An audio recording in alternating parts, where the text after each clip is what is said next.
L'histoire que tu vas entendre aujourd'hui ne parle pas d'une reine qui commandait des armées, ni d'une princesse qui vivait dans un château avec des couronnes en or et des robes de soie. C'est l'histoire d'une fille née dans une famille très simple, qui n'a pas eu la chance d'aller à Moll, école, qui n'avait ni argent, ni titre de noblesse, ni pouvoir politique. Mais cette fille, armée seulement de la force invincible de l'amour pour Jésus-Christ, a fait ce que les rois, les généraux et les diplomates n'ont pas réussi à faire. Elle a conseillé des papes, arrêté des guerres, défié des hommes puissants et changé à jamais l'histoire du monde et de l'âne, Église. Son nom est Catherine. Sainte Catherine de Sienne. Imagine une maison très pleine et bruyante. Dans la ville de Sienne, en Italie, vivait un teinturier nommé Giacomo di Benincasa et sa femme la Papiagenti. Ils ont eu l'incroyable nombre de 25 enfants. Catherine était la 25e à naître. Elle est venue au monde le 25 mars 1347, avec une sœur jumelle appelée Giovanna, qui malheureusement est morte peu après la naissance. Était une époque très difficile et effrayante. Peu après la naissance de Catherine, une terrible maladie, appelée la peste noire, a commencé à se répandre dans toute l'Europe, apportant tristesse et deuil à de nombreuses familles. Mais, dans cette maison simple de teinturier, Catherine était une vraie lumière. Était une enfant si joyeuse, si pleine de vie, de jeux et de sourires, que sa famille et ses voisins lui ont donné un surnom affectueux, Euphrosine. C'est un mot qui vient du grec et qui signifie simplement « joie ». Depuis toute petite, Catherine sentait que le ciel était très proche d'elle, presque comme si elle pouvait le toucher. Un jour, alors qu'elle n'avait que 6 ans, elle rentrait chez elle avec son petit frère Étienne, après avoir rendu visite à une de ses sœurs aînées. Soudain, en passant près de l'église des Pères dominicains, elle s'est arrêtée. Elle a levé les yeux et a vu quelque chose de merveilleux et indescriptible. Dans le ciel, juste au-dessus du toit de l'église, elle a vu Jésus-Christ.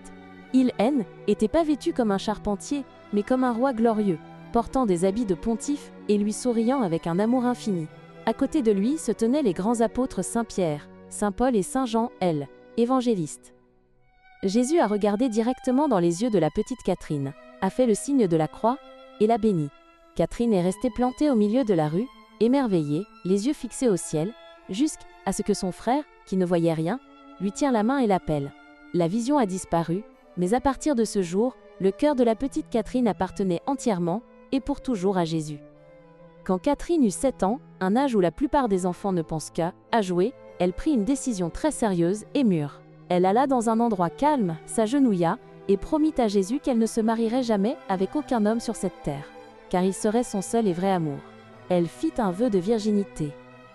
Mais elle garda ce précieux secret bien au fond de son cœur, sans le dire à personne dans sa famille. Les années passèrent et Catherine grandit, devenant une jeune fille très belle. À 16 ans, une grande tristesse frappa sa famille. Sa sœur aînée, Bonaventure, qu'elle aimait beaucoup, mourut en accouchant. Les parents de Catherine, voulant son bien et suivant les coutumes de l'époque, décidèrent qu'elle devait épouser le veuf de sa sœur. À cette époque, les filles ne pouvaient pas choisir grand-chose pour leur avenir. Soit elles se mariaient avec l'homme choisi par leurs parents pour assurer la subsistance de la famille, soit elles allaient dans un couvent pour devenir des religieuses cloîtrées, vivant enfermées et priant. Mais Catherine ne voulait ni l'un ni l'autre. Elle voulait vivre totalement pour Dieu, mais en aidant les gens dans le monde, au cœur de la ville, là où la souffrance était. Pour montrer à ses parents que sa décision était définitive et qu'elle ne se marierait pas, Catherine fit quelque chose de très courageux et choquant pour elle, époque. Elle prit une paire de ciseaux et coupa toute sa belle chevelure longue. Quand sa mère, Lapa, vit cela, elle fut furieuse. Elle pleura, cria et se disputa avec sa fille. Comme punition pour sa désobéissance, ses parents lui retirèrent sa chambre, qui était son lieu de prière, et la forcèrent à faire tout le travail dur de la maison, comme une servante. Elle devait balayer, cuisiner, faire la vaisselle et servir tous ses frères et sœurs. Il pensait qu'épuisée et humiliée, elle abandonnerait son idée folle de ne pas se marier. Mais Catherine était très intelligente et avait une volonté inébranlable. Elle se souvint de quelque chose que faisait sa sœur Bonaventure. Quand le mari de Bonaventure était rude ou la maltraitait, elle ne criait pas ni ne se disputait.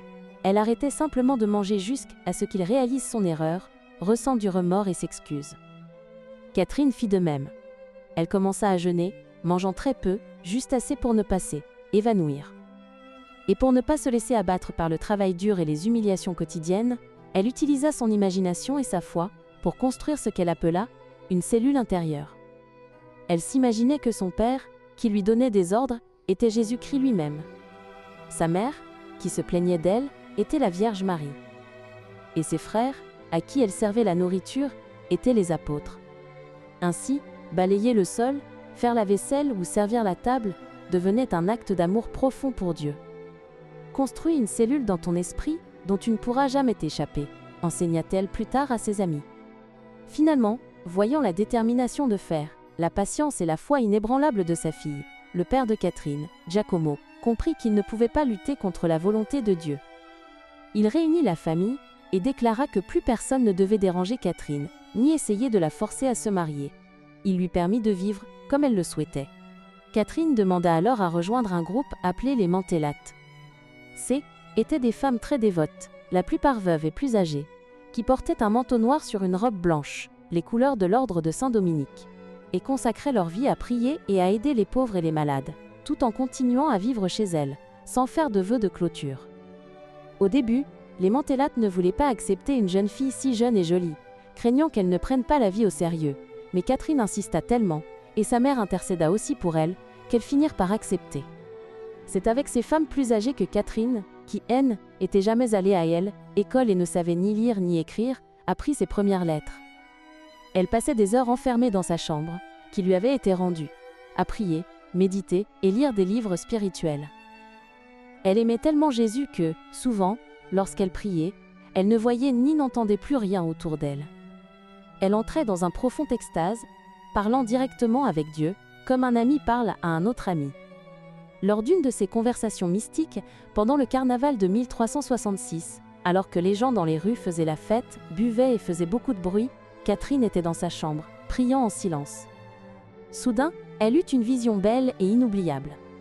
La Vierge Marie apparut, tenant la main de Jésus. Le roi David, Saint Paul, Saint Jean et Saint Dominique étaient aussi là. La Vierge Marie prit la main de Catherine et la joignit à celle de Jésus. Jésus posa alors un anneau merveilleux au doigt de Catherine, lui disant qu'elle était son épouse spirituelle dans la foi, et qu'à partir de ce moment, elle aurait un courage invincible pour affronter n'importe quel ennemi. L'anneau était invisible aux autres, mais Catherine le voyait toujours à son doigt. Après ce moment spécial et sacré, Jésus dit à Catherine que le temps de rester cachée dans sa chambre à prier était terminé. Il était temps de sortir. « Tu dois porter mon amour aux autres, dit-il. Tu dois parcourir les rues de la ville et me servir dans les pauvres et les malades. » Et elle le fit, avec une obéissance immédiate. Catherine commença à soigner les malades à l'hôpital Santa Maria della Scala, à Sienne. Et elle ne choisissait pas les malades les plus faciles ou les plus propres. Elle cherchait volontairement ceux qui avaient les maladies les plus terribles, contagieuses et repoussantes, des blessures qui sentaient si mauvais que ni les médecins ni les infirmières ne voulaient s'en approcher. Une fois, elle soigna une femme nommée Teka, qui avait une plaie de cancer au sein si horrible, et avec une odeur si forte, que cela provoquait des nausées incontrôlables chez Catherine. Le démon tentait Catherine, lui disant qu'elle attraperait la maladie et mourrait. Pour vaincre son propre dégoût, repousser la tentation et montrer que l'amour du Christ pour le malade est plus fort que tout, Catherine fit quelque chose d'héroïque et d'impressionnant. Elle prit une coquille, la remplit de l'eau sale et pleine de puces avec laquelle elle avait lavé la plaie de la femme, et but tout. Cette même nuit, Jésus lui apparut et lui dit que, parce qu'elle saint, était ainsi surpassée de manière si extrême, il lui donnerait à boire de son propre côté blessé sur la croix. Dès ce jour, le corps de Catherine changea. Elle n'eut presque plus besoin de manger de nourriture normale. Son estomac ne supportait plus les aliments. La Sainte Communion, l'Eucharistie, le pain qui est le corps de Jésus, devint sa nourriture principale et presque unique pendant les années suivantes. La bonté extrême, la sagesse profonde et les miracles qui se produisaient autour de Catherine commencèrent à attirer beaucoup de monde. Hommes et femmes, jeunes et vieux, riches, nobles et pauvres paysans, prêtres et moines, commencèrent à la suivre et à demander ses conseils. Ils formèrent une sorte de famille spirituelle autour d'elle, et l'appelaient affectueusement « Mama ». Maman, même si elle était une femme si jeune, dans la vingtaine. Ils voyaient en elle une lumière venue directement du ciel, une sagesse qu'on n'apprend pas dans les livres. Un des miracles les plus impressionnants de Catherine arriva avec son propre confesseur et directeur spirituel, le frère Raymond Capou. Pendant une terrible épidémie de peste à Sienne, Raymond travaillait sans relâche aux côtés de Catherine, soignant les malades et les mourants. Mais la maladie était implacable, et Raymond lui-même fut infecté. Il tomba au lit, avec une fièvre très élevée et les terribles gonflements de la peste. Il était au bord de la mort, et les médecins ne donnaient plus d'espoir. Catherine, sachant que son ami et père spirituel allait mourir, se rendit au chevet de son lit. Elle n'avait pas de médicaments, mais elle avait une foi qui déplace les montagnes. Elle s'agenouilla, pria de tout son cœur et le toucha. Immédiatement la fièvre disparut, les gonflements s'en allèrent, et Raymond se leva, complètement guéri. Lui-même écrivit plus tard sur ce miracle, témoignant du pouvoir de la prière de cette jeune femme. Mais le monde au-delà des murailles de Sienne était un grand et dangereux chaos. À cette époque, le pape, qui est le chef de toute l'Église catholique et le successeur de Saint-Pierre, ne vivait pas à Rome. Il vivait dans une ville appelée Avignon, en France. Cela durait depuis presque 70 ans. Cette période est connue sous le nom de captivité babylonienne de la Église. À cause de l'absence du pape en Italie, les villes italiennes se battaient entre elles et se révoltaient contre les représentants du pape, qui étaient souvent corrompus et cruels. Il y avait des guerres constantes, des morts, la faim et beaucoup de tristesse. Catherine, une jeune femme qui n'avait aucun poste politique, aucune richesse et aucune armée, décida qu'elle devait agir pour sauver l'Église et apporter la paix. Elle commença à dicter des lettres. Comme elle ne savait pas très bien écrire au début, bien que plus tard, en 1377, Jésus lui ait miraculeusement appris à écrire, elle se promenait en dictant, et ses amis et secrétaires écrivaient pour elle. Elle envoya des lettres aux rois, reines, généraux de mercenaires, dirigeants de républiques, et même au pape lui-même. Imagine la surprise et le choc des gens. À cette époque, les femmes n'avaient pas voix au chapitre en politique. Beaucoup pensaient que les femmes étaient faibles, émotionnelles et ne devaient pas s'occuper des affaires importantes de l'État ou de l'Église. Mais l'Église catholique, suivant l'exemple de Jésus, a toujours su que Dieu choisit qui il veut, et souvent, il choisit les petits, les faibles et les humbles pour dérouter les grands et les sages. Jésus a valorisé les femmes à son époque d'une manière révolutionnaire, en parlant avec elles en public, en les enseignant, en leur permettant de le suivre, et surtout, en apparaissant d'abord à une femme, Marie-Madeleine, après sa résurrection, faisant d'elle l'apôtre des apôtres. Elle, Église, guidée par l'Esprit Saint, a entendu la voix de Catherine, reconnaissant en elle la voix du Christ lui-même. Catherine écrivit au pape Grégoire XI, qui se trouvait en France. Et elle, écrivit pas avec peur ni avec des mots flatteurs. Elle l'appelait affectueusement mon doux babo, mon doux papa, mais elle était très ferme et directe. Dans l'une de ses lettres les plus célèbres, elle disait « Sois un homme courageux pour moi, père, et non un lâche ». Elle lui disait qu'il devait revenir immédiatement à Rome, car Rome était le lieu du martyre de Saint-Pierre et Saint-Paul, l'endroit où le pape devait être pour prendre soin de ses brebis et apporter la paix. Elle l'avertissait que Dieu lui demanderait des comptes pour son hésitation. En 1376, la puissante ville de Florence était en guerre ouverte contre le pape et avait été excommuniée. Les dirigeants de Florence, désespérés, demandèrent à Catherine d'aller à Avignon, en France, comme ambassadrice, pour parler au pape et tenter de négocier la paix. Catherine voyagea pendant des semaines, traversant montagnes et routes dangereuses. À son arrivée à Avignon, les dirigeants de Florence la trahirent, changèrent d'avis et refusèrent de conclure l'accord selon les termes qu'elle avait préparés. Mais le voyage ne fut pas vain. Catherine se retrouva enfin face à face avec le pape Grégoire XI. Le pape, les cardinaux français et le roi de France firent tout pour le convaincre de rester à Avignon. Était plus sûr, plus confortable, et l'Italie était en flammes. Mais Catherine, avec la force irrésistible de l'Esprit Saint, regarda le pape dans les yeux, et lui dit que était la volonté de Dieu qu'il revienne. Elle lui révéla même un vœu secret qu'il avait fait à Dieu de retourner à Rome, un vœu que personne d'autre ne connaissait.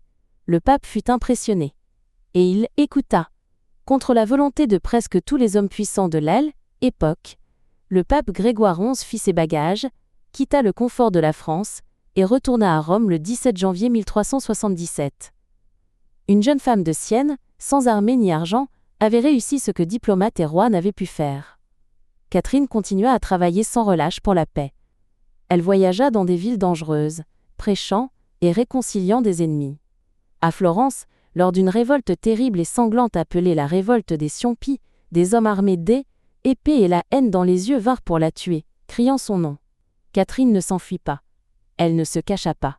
Elle s'agenouilla dans le jardin, sourit et attendit, heureuse, car elle pensait qu'elle allait enfin donner sa vie pour Jésus et devenir une martyre.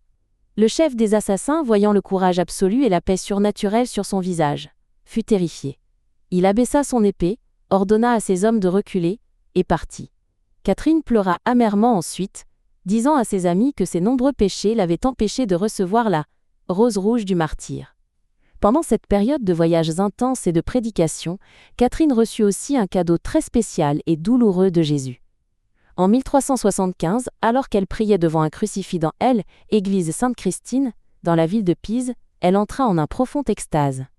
Elle vit des rayons de lumière rouge sortir des blessures du crucifix et toucher ses mains, ses pieds et son cœur.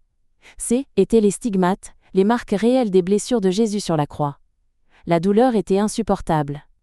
Mais Catherine, toujours humble et ne voulant pas attirer l'attention sur elle, demanda à Jésus que les marques restent invisibles aux autres tant qu'elle vivrait.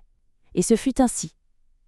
Elle ressentait chaque jour la douleur terrible des clous et de la lance, mais personne ne voyait les blessures sur sa peau.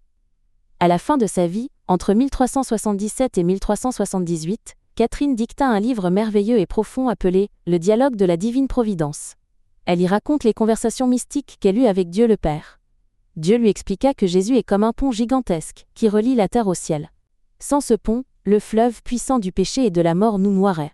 C'est un livre si profond, si théologiquement parfait et rempli de sagesse spirituelle que, des siècles plus tard, l'Église la déclarerait docteur de l'Église grâce à lui. Quand le pape Grégoire XI mourut, un nouveau pape fut élu à Rome, Urbain VI. Mais certains cardinaux, mécontents du caractère dur du nouveau pape, se rebellèrent, s'enfuirent et élurent un autre pape faux, un antipape, qui alla s'installer à Avignon.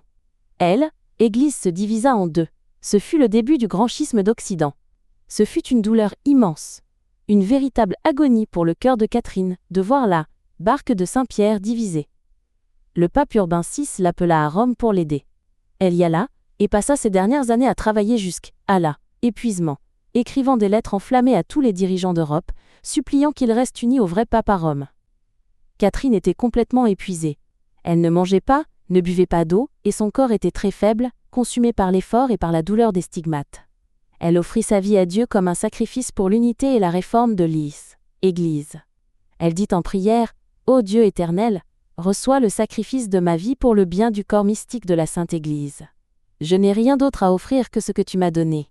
Prends mon cœur et presse-le sur le visage de ton épouse. » Elle sentait comme si le poids de toute l'Église reposait sur ses épaules. Il est écrasant. Le 29 avril 1380, après des semaines d'une agonie mystérieuse et d'une paralysie, à seulement 33 ans, le même âge que Jésus avait lorsqu'il est mort sur la croix, Catherine rendit son dernier souffle dans une petite chambre à Rome. Ses dernières paroles furent celles de Jésus, « Père, entre tes mains je remets mon esprit ». La sainteté de Catherine était si évidente, et les miracles par son intercession se produisaient en si grand nombre après sa mort que l'Église ne tarda pas à la reconnaître officiellement. Elle fut canonisée, c'est-à-dire déclarée sainte, le 29 juin 1461 par le pape Pie II, qui était lui aussi de Sienne. L'Église célèbre sa fête liturgique le 29 avril, jour où elle est née pour le ciel. L'histoire de Sainte Catherine de Sienne nous enseigne quelque chose de très important et puissant pour aujourd'hui. Souvent, ceux qui ne connaissent pas l'histoire disent que l'Église catholique est machiste, qu'elle ne valorise pas les femmes ou qu'elle les opprime. Mais la vérité est tout le contraire. Le 4 octobre 1970, le pape Paul VI fit quelque chose d'historique. Il proclama Sainte Catherine de Sienne, docteur de l'Église. Cela signifie que l'Église catholique, avec toute son autorité, reconnaît que les enseignements de cette femme, qui n'a même pas suivi d'école formelle, sont si importants, si vrais et si remplis de l'Esprit Saint, que tous les chrétiens du monde, y compris prêtres, évêques et papes, doivent apprendre d'elle. Le pape Paul VI déclara dans son discours que la sagesse de Catherine ne venait pas des livres, ni des universités, mais directement de Dieu. Elle n'était pas une élève, elle était une maîtresse. L'Église, guidée par Jésus, a toujours su que la vraie force ne réside pas dans les muscles, l'argent ou les armées, mais dans l'amour, la pureté et la foi. Catherine affronta des hommes puissants, des rois orgueilleux et des cardinaux têtus, et ils écoutèrent, car ils reconnurent en elle la voix inconfondable de Dieu. L'Église catholique fut l'institution qui donna à une femme du XIVe siècle la plateforme et l'autorité pour changer le cours de l'histoire européenne. Filles et femmes qui écoutez cette histoire, souvenez-vous toujours de Sainte Catherine de Sienne, vous avez une force incroyable et transformatrice en vous. L'Église catholique célèbre, honore et exalte les femmes qui, avec courage, intelligence et amour, change le monde. Vous n'avez pas besoin d'être riche, célèbre, ou d'avoir des postes de pouvoir pour faire la différence. Il vous suffit d'aimer Dieu de tout votre cœur, d'avoir le courage de dire la vérité et de construire votre cellule intérieure, comme Catherine l'a fait. L'histoire que vous venez d'entendre nous montre que Dieu choisit les petits et les humbles pour accomplir les plus grandes œuvres. Sainte Catherine de Sienne, la jeune fille joyeuse devenue conseillère des papes et docteur de Tyrol, Église, nous invite aujourd'hui à ne pas avoir peur, à défendre la vérité et à aimer Jésus par-dessus tout. La vie de Sainte Catherine de Sienne est un témoignage vivant que la sainteté n'est pas quelque chose de lointain ou d'impossible, mais une réalité que l'on peut vivre au milieu du monde, dans les situations les plus difficiles et les plus exigeantes.